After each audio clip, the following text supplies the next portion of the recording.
बच्चों, इस अध्याय में हम जानेंगे कि गुणनखंड किसे कहते हैं और किसी भी संख्या का गुणनखंड किस प्रकार से ज्ञात कर सकते हैं। तो सबसे पहले गुणनखंड किसे कहते हैं?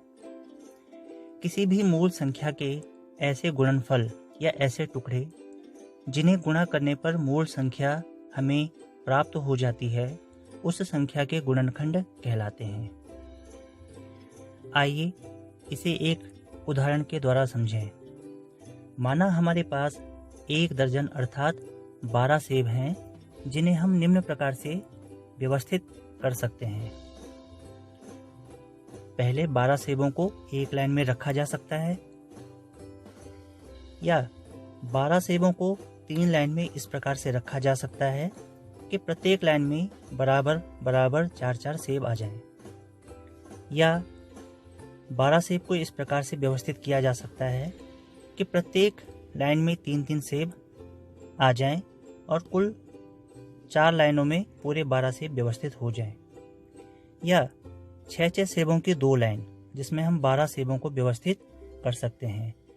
तो कहने का मतलब हम 12 सेबों को कई प्रकार से व्यवस्थित कर सकते हैं।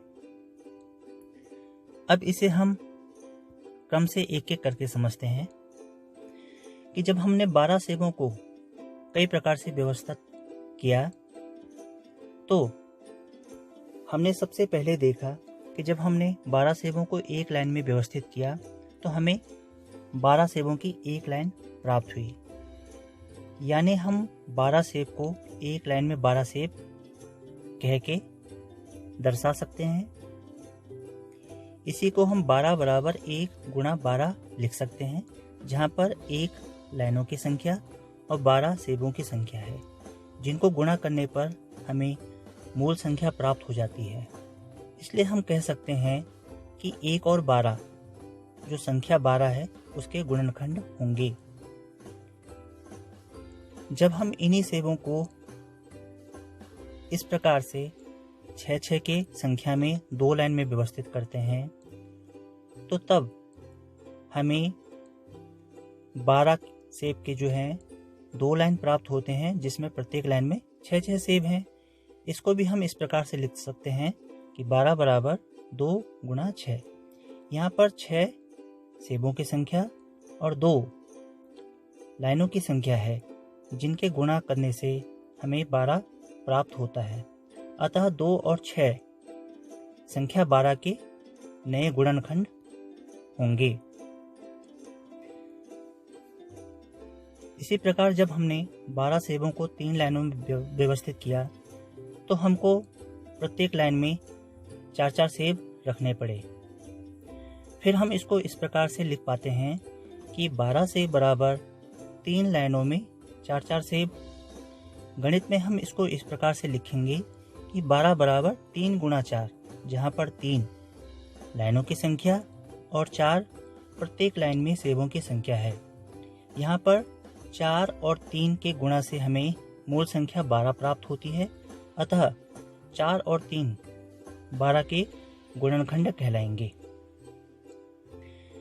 बच्चों, क्या हम इन सेबों को और प्रकार से भी व्यवस्थित कर सकते हैं? अगर आप कोशिश करेंगे तो आप देखेंगे कि इन्हें हम निम्न प्रकार से लाइनों में रख सकते हैं।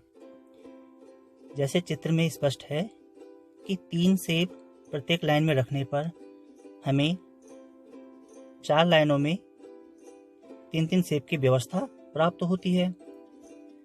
अब अगर हम इसको फिर से उसी प्रकार से दर्शाएं, तो 12 बराबर 4 लाइनों में 3-3 सेब अर्थात 4 गुणा 3। तो यहाँ पर 4 और 3 के गुणा से हमें संख्या 12 प्राप्त हो रही है, इसलिए 4 और 3 इसके गुणनखंड होंगे। किंतु बच्चों, हम 3 और 4 को पहले भी चित्र में गुणनखंड के रूप में प्राप्त कर चुके हैं, अतः इनको हम दोबारा नहीं लिखेंगे। इसी प्रकार से और व्यवस्था में भी यदि कोई गुणनखंड हमें ऐसे प्राप्त होते हैं जो पहले प्राप्त हो चुके हैं, तो उनको दोबारा नहीं लिखा जाएगा। तो बच्चों, हमने देखा कि 12 सेबों को हमने कई प्रकार से बराबर बराबर लाइनों में व्यवस्थित करके निम्न प्रकार के गुणनखंड प्राप्त किए।